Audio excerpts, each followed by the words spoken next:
కావాల్సింది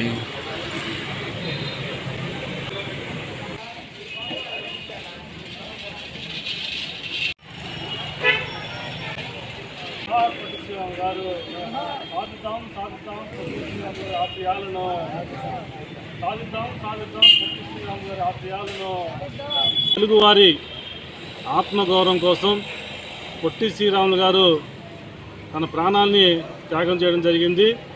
తెలుగు మాట్లాడే వాళ్ళు మొత్తం కూడా ఒకే రాష్ట్రంగా ఉండాలని చెప్పేసి సుమారుగా 58 రోజుల పాటు ఆమరణ నిరాహార దీక్ష చేసి ఆయన ప్రాణం త్యాగం చేయడం జరిగింది.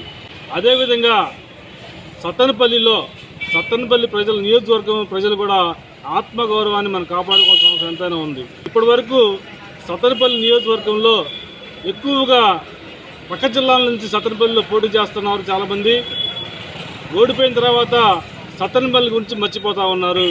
అలాగే సత్తెనపల్లిలో గెలిచిన వారు సత్తెనపల్లి అభివృద్ధి గురించి మాట్లాడటం లేదు, చేయటం లేదు.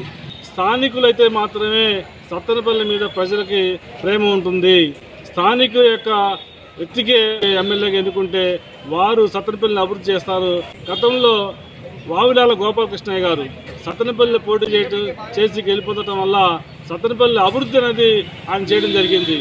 ఆ తర్వాత ఎర్ర వెంకటేశ్వర రెడ్డి గారు స్థానికుడు అవడం వల్ల సత్తెనపల్లిలో 2 సార్లు గెలిచి సత్తెనపల్లి డెవలప్ చేయడం జరిగింది.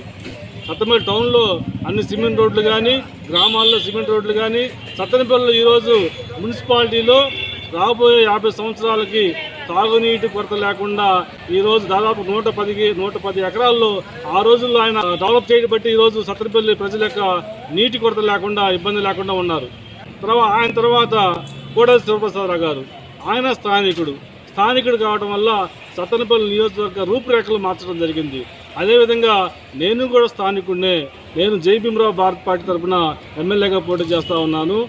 ఈ స్థానికుడు కావడం వల్ల సత్తెనపల్లిలో నేను కూడా మిగిలిన గతంలో స్థానిక ఎమ్మెల్యేలు ఎట్లాగైతే సత్తెనపల్లిని డెవలప్ చేశారో అదేవిధంగా నేను డెవలప్ చేస్తానని చెప్పేసి ఈ సందర్భంగా తెలియజేస్తా ఉన్నాను.